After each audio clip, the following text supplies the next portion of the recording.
Hi, this is Tyler Hendricks, and I wanted to talk for a few minutes on the topic of the succession. The topic is that of true parents' succession, the inheritance of the blessing and responsibility to be the central figure couple of the unification movement, or Cheon Il Guk. What I will be sharing here is True Father's words on the subject, including statements going back to the early 80s that I've organized to explain that we all are successors, the notion of a central successor, and this person's or couple's qualifications and mission.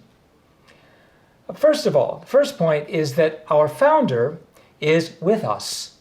Father said, even when I am alone, I represent true parents, and the same goes for mother. When she is alone, she represents true parents. He said, this is mother's age. Father is even preparing to put mother in father's place. That was in 1991 in Hawaii on their way to meet Kim Il-sung. You should not say things like, the father said, you should not say things like, now since father is over 70, why hasn't he designated an heir? Mother and father are still alive, and our children are here as well, so there's no need to worry. Fundamentally, I'm the first founder of the church, and mother is the second founder of the church. Up to this point, women have followed men, but from now on, they are on a horizontally even footing. So true mother is the co-founder, and it's not time for a successor to lead. But it is time for a successor to prepare, and for us to prepare to work with a successor.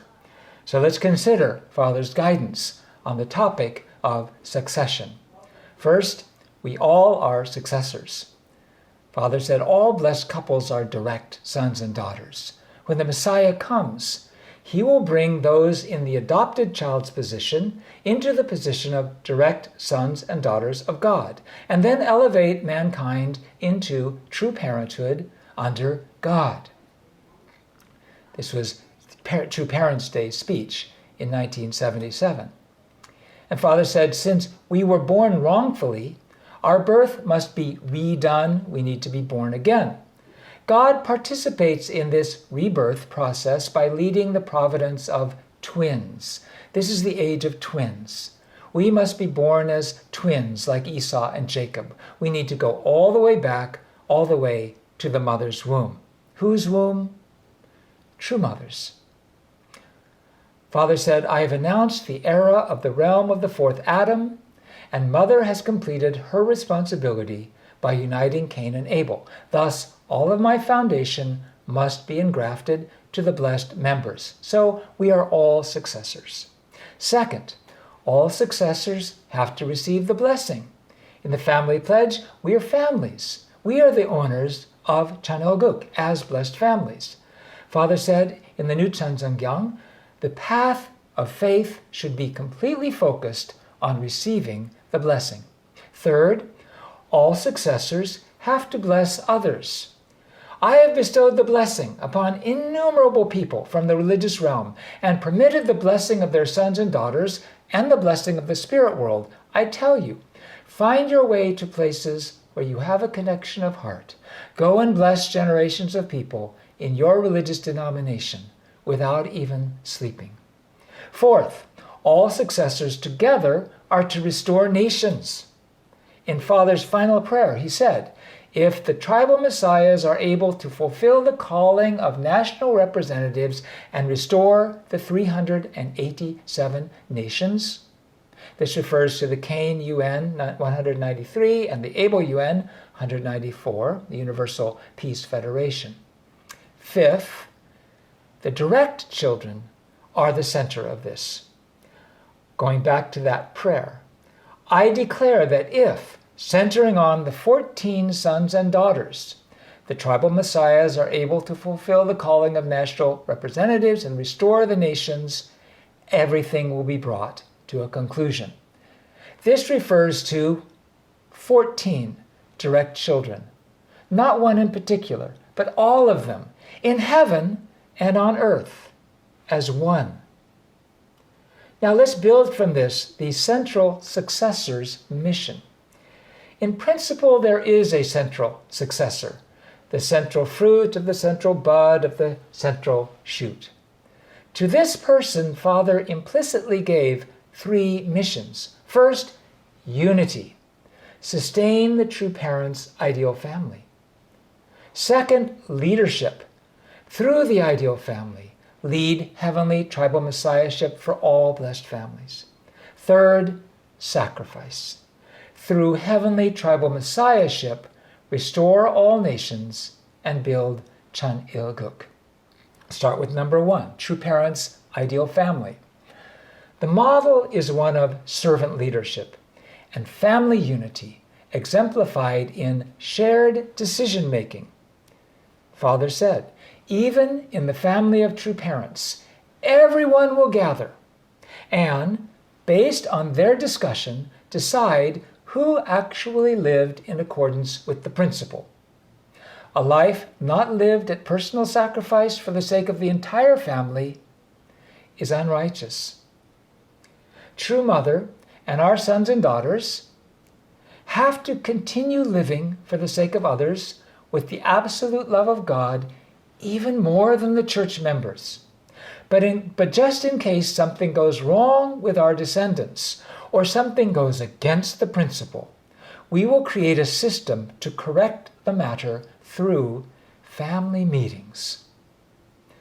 The ideal family lives on earth and in heaven. The 14 children include 4 in the spirit world. When Father said 14, he was talking about Hyojinim, Hijinim, Hunjinim, and Youngjinim. And of course, Father is in spirit world. The central family is to display the unity of earth and heaven. So the successor's first mission is to build this unity of the family on earth and in heaven.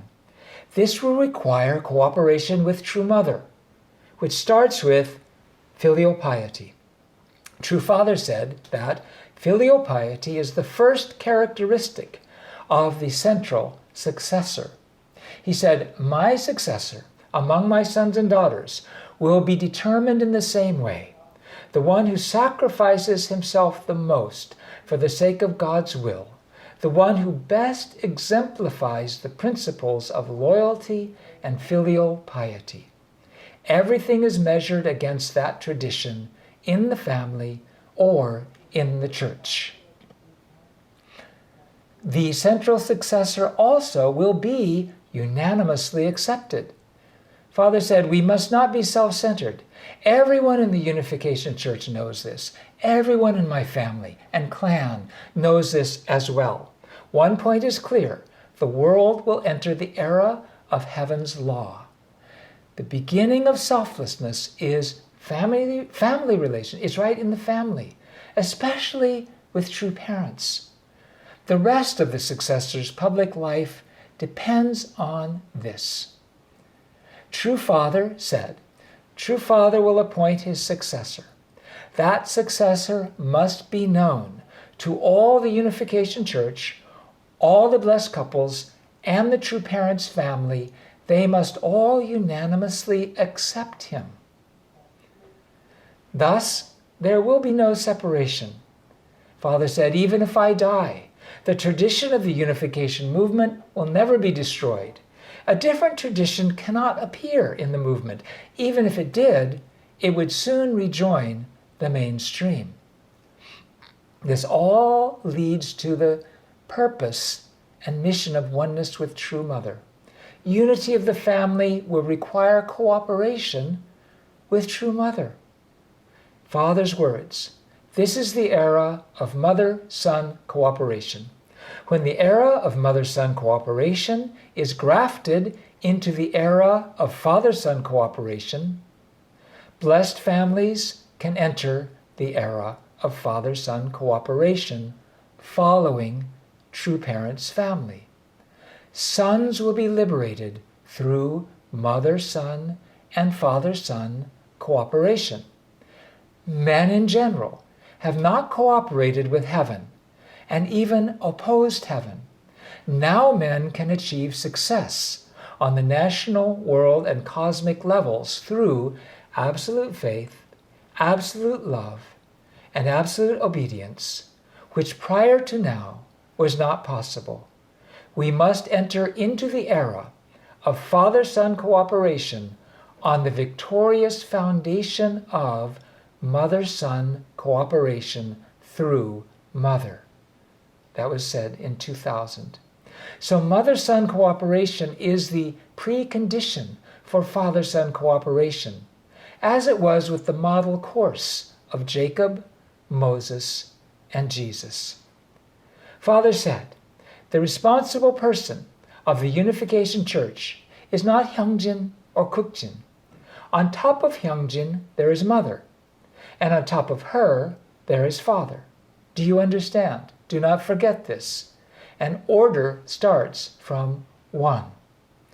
This is an application of a principle Father explained in 1991. There's only one parent. You must go through the right process. In order to do this, a father and mother cannot go together at the same time.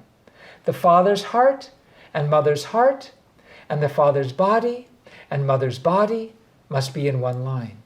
And then the son's heart and the daughter's heart, the son's body and the daughter's body must be in one line. This was Father's words in 1991. So, of course, Satan, this is where Satan's going to attack. Satan wants to divide true children and true mother. It's fairly apparent to anyone observing, but Father said it himself very clearly. The fall took place because the children's mind did not understand the agony of their parents' mind. Because of this, the children became indifferent. In order to re-indemnify this failure, all of us must seek to know what goes on in true mother's mind.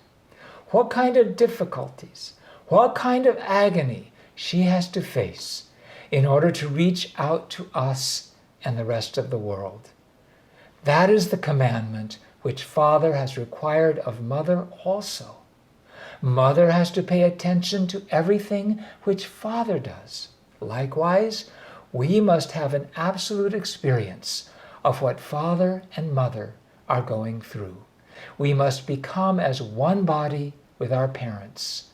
This is the commandment of children, to believe absolutely in what Father and Mother are doing and experience our parents' heart. This applies to all family relationships, including true children. Whoever does not agree with Father and Mother has no place here. After entering into Canaan, the problem was that the mother and children did not come into complete unity. In Haran, the mother worked so hard in order to provide for the children, but did not have time enough to educate the children correctly. Father is now asking all children to come into complete unity with true mother at all levels. All satanic forces, visible and invisible, work toward trying to separate the unity between the true children and mother, and any kind of unity within true family. That is what Satan does all the time. 1994, Father's words at Belvedere. So this is the successor's first job, to work with true mother to bring the family together in oneness. Number 2, leadership.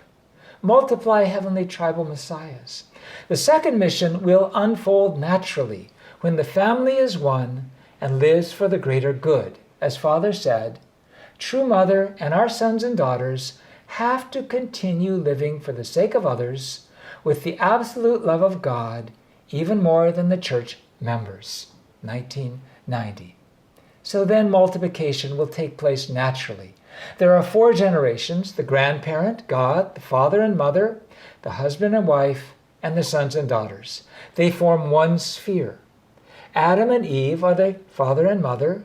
By the generation of their grandchildren, the 4-position foundation will have multiplied to many tens of couples. The unity of true parents is essential for this expansion providence. This is the seed and the model. This is Father's words, the seed and the model from which the 12 tribes can emerge, and then hundreds of branch tribes. Thus, in Adam and Eve's family, sons and daughters who are in the position of their grandchildren emerge through 3 generations. They form the seed, the oneness of the 4th generation. That is the model. In summary, the substantial ideal family will naturally expand by being the model heavenly tribal Messiah of 4 and more generations, expanding Cheon Il Guk to all races, nations, and religions, which is the third mission. Third mission, sacrifice. We're going to sacrifice everything. Father sacrificed everything to restore the nation. He said, the children's unity with their parents must work to bring about the unification of the nation, and indeed the nation itself. When we have a country, the 2nd generation can be blessed at that time. Until that time, there will be no inheritance made to children. Once this country comes into being, the 2nd generation can be blessed. Only when the nation emerges can true parents pass the inheritance to the children. The 2nd generation has to understand this point very clearly. Is it any wonder that true mothers so dedicated to creating that substantial nation, so we can truly pass the blessing to the 2nd generation? It isn't that the 2nd generation is free to do whatever they wish after inheriting the victorious foundation from the 1st generation and parents. After reaching Canaan, the 2nd generation should be burning with the desire to establish a nation of their own and God's own. 1994 at Belvedere. So the successor must realize the anointing. It's not just automatic. It's not just by laying on of hands that everything's done. Not at all. Father said, didn't Adam and Eve originally receive the blessing of God? God willed them to be blessed, saying, be fruitful, multiply. But they did not realize the blessing. Whose responsibility was it? It was not God's responsibility. It was their own. It is the parents' responsibility to bless their children, but to realize the blessing is the children's task. So too, it is the successor's responsibility to realize the blessing that true parents gave. Blessing is as blessing does. And this is not easy nor guaranteed to happen. Father said, as we enter the era of the constitution of heaven's nation, no matter how close you are to God, you will be punished if you violate his law. God will continue working, even if it takes an eternity, to find and erect heirs who do not violate his law. Thank you very much for listening.